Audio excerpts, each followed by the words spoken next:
प्रधानमंत्री नरेंद्र मोदी 7 सालों बाद चीन पहुंचे और राष्ट्रपति शी जिनपिंग से द्विपक्षीय बैठक की। पीएम मोदी और राष्ट्रपति शी जिनपिंग की इस मुलाकात में सीमा विवाद, व्यापार सहयोग, आतंकवाद और क्षेत्रीय स्थिरता पर चर्चा हुई है। इसी बीच समाजवादी पार्टी के मुखिया और पूर्व मुख्यमंत्री अखिलेश यादव ने बीजेपी को उसका 5 साल पुराना बयान याद दिला दिया। उसके साथ ही अखिलेश ने बीजेपी चीनी चाल की क्रोनोलॉजी का भी जिक्र करते हुए उसे समझाया भी। समाजवादी पार्टी चीफ अखिलेश यादव ने एक्स पर एक पोस्ट लिखा और इस पोस्ट में उन्होंने लिखा, यह है तथाकथित आत्मनिर्भर, स्वदेशी और चीनी सामान के बहिष्कार के भाजपाई जुमलों का चिंताजनक सच। चीन से आने वाले सामान पर जिस तरह भारत की निर्भरता बढ़ती जा रही है, उसका बुरा असर हमारे उद्योग, कारखानों और दुकानों के लगातार घटते जा रहे काम और कारोबार पर पड़ रहा है। इससे बेरोजगारी भी बेतहाशा बढ़ती जा रही है। तो अखिलेश यादव की ओर से प्रधानमंत्री पर तंज कसा गया है और इसी तंज भरे अंदाज में ये पोस्ट उन्होंने सोशल मीडिया एक्स पर किया।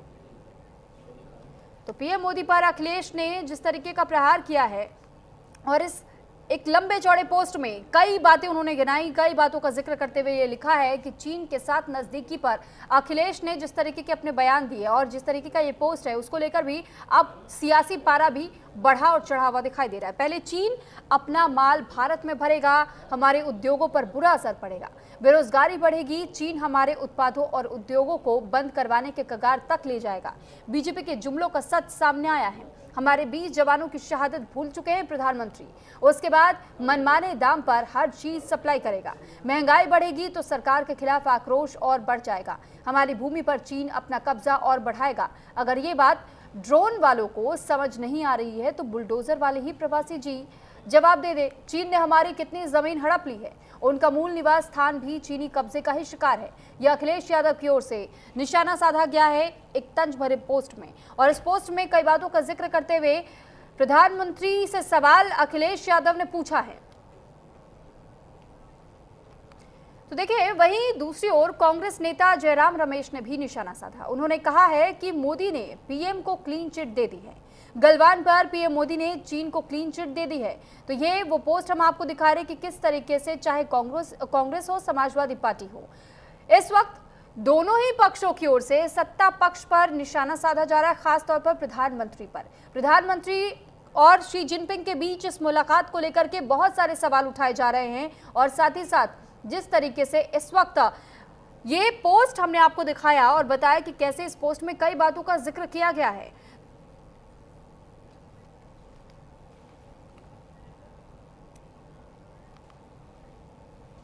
तो जहां एक तरफ सत्ता पक्ष पीएम के दौरे को राष्ट्रहित में बता रही है, क्योंकि राष्ट्रपति शी जिनपिंग से मुलाकात की प्रधानमंत्री नरेंद्र मोदी ने और इसे राष्ट्रहित में बताया जा रहा है, तो वहीं विपक्ष ने इस पर गलवान हमले की याद दिला दी है। ये लोग अखिलेश यादव कोई मुख्यमंत्री थोड़े रहे। अखिलेश यादव के ऊपर 3 सुपर मुख्यमंत्री रहे। जब वो मुख्यमंत्री थे तो मुलायम सिंह जी सुपर मुख्यमंत्री थे, राम गोपाल यादव जी थे, शिवपाल यादव जी हैं। अब तो और कुनबा बड़ा हो गया। अब तो धर्मेंद्र यादव, अक्षय यादव, डिम्पल यादव। अब ये बेचारे क्या करेंगे? इन लोगों ने उत्तर प्रदेश को लूटा है। अखिलेश यादव जी, आप बताओ, आप अपने परिवार से बाहर किसी को वहां का मुख्यमंत्री बना सकते हो क्या? देखिए, भारत अपने आत्मसम्मान से और अपनी हितों से समझौता नहीं कर सकता।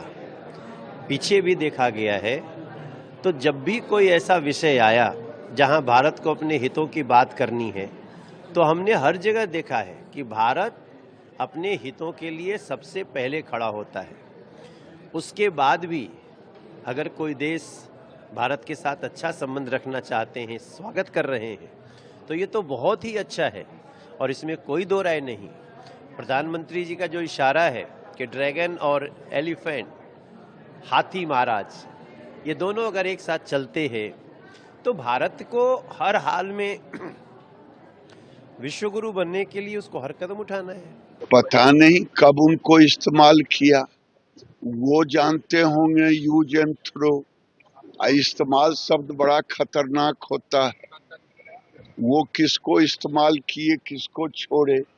भारतीय जनता पार्टी राष्ट्र हित में काम करता है और राष्ट्र के लिए कुर्बानी देता है। बिल्कुल, तो माननीय प्रधानमंत्री जी के कारण पूरे विश्व में भारत का मान और सम्मान बढ़ा है और सभी देशों से वो संबंध अच्छा बना के रखना चाहते हैं और वो चीन के साथ भी चाहते हैं, तो निश्चित रूप से आगे चल के माहौल अच्छा होगा। देखिए, मैं सारी बातें मानता हूं। मैं प्रधानमंत्री जी को उनकी ही बात याद दिलाना चाहता हूं।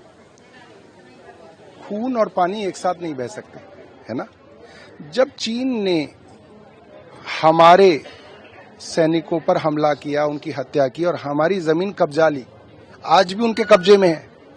केंद्र सरकार नहीं मानेगी, मगर जितनी भी अंतर्राष्ट्रीय संस्थाएं हैं वो बता देंगी कि कितने 100 किलोमीटर वर्ग भारत का चीन के कब्जे में। तो पहले प्रधानमंत्री इस बात को कहें कि भाई आप हमारी जमीन वापस करें। वो जमीन हमारी कब्जाता जा रहा है, हम कह रहे हैं कि साहब अब अमेरिका से हमारी नहीं बन रही तो तुमसे ही बन जाए। ऐसे कोई ना होता। ये ऐसे क्या इंटरनेशनल, ये तो जो छोटे छोटे बच्चे होते हैं ना, चौथी पांचवी के, वो कहते हैं अच्छा इसने मेरे को चॉकलेट नहीं दी खट्टी, अब मैं इससे दोस्ती कर लेती हूँ, ये दे देगी मुझे। ये इंटरनेशनल डिप्लोमेसी है। मतलब छोटे छोटे पनवाड़ी को भी समझ में आ रही है ये बात कि अमेरिका ने इनको जो है ठेंगा दिखा दिया, अब ये कह रहे हैं अच्छा तुम नहीं तो मैं चाइना चला जाऊंगा। तो चाइना क्या तुम्हारे लिए हाथ खोल के खड़ा हुआ है? तो देखिए, प्रधानमंत्री नरेंद्र मोदी और शी जिनपिंग के बीच जो मुलाकात हुई है, इसे दोस्ती का एक नया अध्याय भी कहा जा रहा है, क्योंकि कल तक जिस ड्रैगन को लाल आंख दिखाने के लिए कहा जाता था और ये कहा जाता था कि शायद ये दुश्मनी न जाने कब खत्म हो, लेकिन अब ये दोस्ती में बदलती हुई दिखाई दे रही है। भारत और चीन दोस्ती का नया अध्याय लिख रहे हैं। मोदी के बयान सीमा पर शांति के लिए सहमति और साथ ही सीमा प्रबंधन को लेकर के समझौता भी हुआ है। यानी कि जिस तरीके से गलवान में जो झड़प हमने देखी थी और उसको लेकर के अब मान लीजिए, समझ लीजिए कि जिस तरीके का बयान प्रधानमंत्री की ओर से भी दिया गया और ये कहा गया कि इस पर भी समझौता हुआ है। दोनों देशों में सीधी उड़ान भी अब बहाल हो रही है। मानसरोवर यात्रा फिर से बहाल की जानी है और संबंधों को आगे बढ़ाने के लिए भी प्रतिबद्ध दोनों देश रहने वाले हैं। जिनपिंग का भी बयान सामने आया था कि कैसे भारत और चीन के संबंध मजबूत होंगे। भारत चीन 2 बड़ी अर्थव्यवस्था है और दोनों देशों में आपसी सहयोग बढ़ाएंगे। भारत चीन के रिश्ते बेहतर होंगे, बातचीत से मुद्दे भी सुलझाए जाएंगे। ड्रैगन और हाथी का साथ आना जरूरी है। प्रधानमंत्री मोदी से मिलकर खुशी हुई है।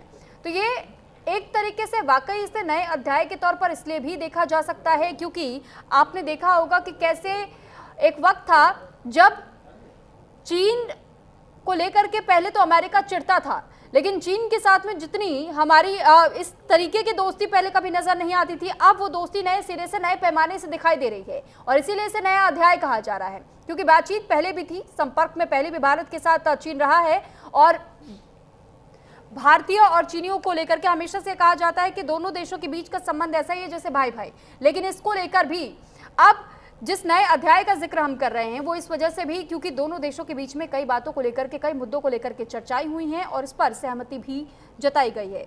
शी जिनपिंग ने भी इस बात का जिक्र किया है कि मुझे प्रधानमंत्री नरेंद्र मोदी से मिलकर के बहुत खुशी हुई है।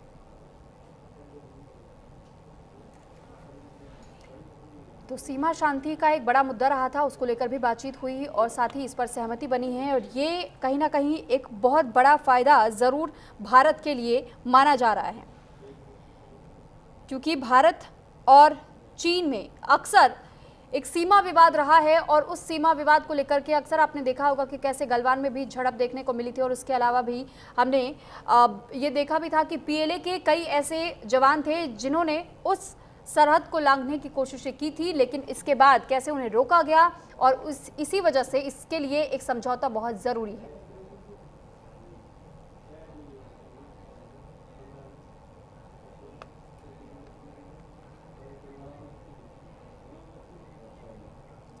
तो तियानजिन में एससीओ समिट के दौरान प्रधानमंत्री नरेंद्र मोदी और राष्ट्रपति जिनपिंग के बीच में करीब 50 मिनट तक की बैठक चली और 7 साल बाद चीन पहुंचे प्रधानमंत्री ने कई अहम मुद्दों को लेकर के चर्चाएं की और साथ ही कई ऐसे अहम मुद्दे रहे जिनको लेकर के अब मुहर लग चुकी है, यानी कि समझौता हो चुका है। एक रिपोर्ट आपको दिखाते हैं।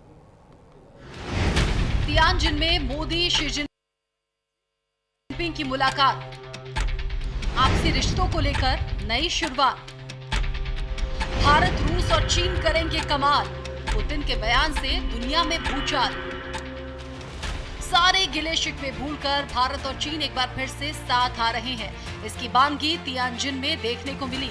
पीएम मोदी और शी जिनपिंग जिस गर्मजोशी से आपस में मिले, उसको देखने के बाद अमेरिकी राष्ट्रपति ट्रंप के सीने पर सांप लौट रहा होगा। पीएम मोदी ने चीन के तियानजिन में राष्ट्रपति शी जिनपिंग के साथ मुलाकात की। शंघाई सहयोग संगठन की समिट से पहले हुई मुलाकात में काफी गर्मजोशी देखी गई। 10 महीने बाद दोनों नेताओं के बीच ऐसे तो ये दूसरी द्विपक्षीय बैठक थी, लेकिन तियानजिन में जिस तरह की गर्मजोशी देखी गई, ये दुनिया की 2 सबसे बड़ी अर्थव्यवस्था के फिर से साथ आने की कहानी बयां कर रही है। दोनों नेताओं के बीच 40 मिनट से ज्यादा तक बैठक चली। ये मोदी ने चीन को एससीओ समिट का आयोजन करने और भव्य स्वागत के लिए बधाई दी। साथ ही अमेरिकी टैरिफ, बॉर्डर सुरक्षा और आपसी व्यापार को लेकर चर्चा हुई। हमारे सहयोग से दोनों देशों के 2.8 बिलियन लोगों के हित जुड़े हुए। पीएम मोदी जिनपिंग की द्विपक्षीय बैठक में पीएम ने कहा कि भारत और चीन के बीच कई मुद्दों पर सहमति बनी है, जिसमें सीमा प्रबंधन, मानसरोवर यात्रा पर सहमति बनी। प्रधानमंत्री ने चीन और भारत को दुनिया की 2 सबसे बड़ी सभ्यताओं वाला देश बताया। बैठक में प्रधानमंत्री ने बॉर्डर मैनेजमेंट पर भारत चीन में सहमति बनने की बात कही। प्रधानमंत्री ने कहा कि गलवान के बाद सीमा पर शांति, स्थिरता का माहौल बना है। दोनों देशों के 2.8 अरब लोगों के हित जुड़े हैं। जिस तरह की गर्मजोशी से राष्ट्रपति शी जिनपिंग ने पीएम मोदी का स्वागत किया, द्विपक्षीय बैठक के दौरान राष्ट्रपति शी जिनपिंग ने पीएम मोदी से मिलने पर खुशी जाहिर की। जिनपिंग ने कहा कि टैरिफ वॉर और युद्ध के बीच दुनिया में इस वक्त उथल-पुथल मची हुई है। ऐसे में दुनिया के 2 सबसे बड़े देश भारत और चीन का साथ आना जरूरी है। साथ ही राष्ट्रपति शी जिनपिंग ने बताया कि दोनों देश आपसी सहयोग पर सहमत हुए हैं। साथ ही साथ आने वाले समय में दोनों देशों के संबंध और बेहतर होने की उम्मीद भी जताई। प्रेसिडेंट जिनपिंग ने कहा कि इस वक्त दुनिया के लिए हाथी ड्रैगन का एक साथ आना जरूरी है। तिनजियांग में एक मंच पर भारत, रूस और चीन का साथ आना ट्रंप के टैरिफ के खिलाफ चक्रव्यूह माना जा रहा है, जिसमें भारत प्रमुख भूमिका निभा रहा है। अब तक बात-बात पर दुनिया को दादागिरी दिखाने वाला अमेरिका चीन में तिकड़ी के एक मंच पर आने से परेशान है। ट्रंप की परेशानी में पुतिन के बयान ने और इजाफा कर दिया है। मीटिंग से पहले रूस के राष्ट्रपति व्लादिमीर पुतिन ने कहा कि हम वैश्विक मुद्दों पर समाधान के लिए ब्रिक्स समूह को मजबूत करने में एकजुट हैं। किसी भी प्रकार के भेदभावपूर्ण प्रतिबंधों को स्वीकार नहीं किया जा सकता।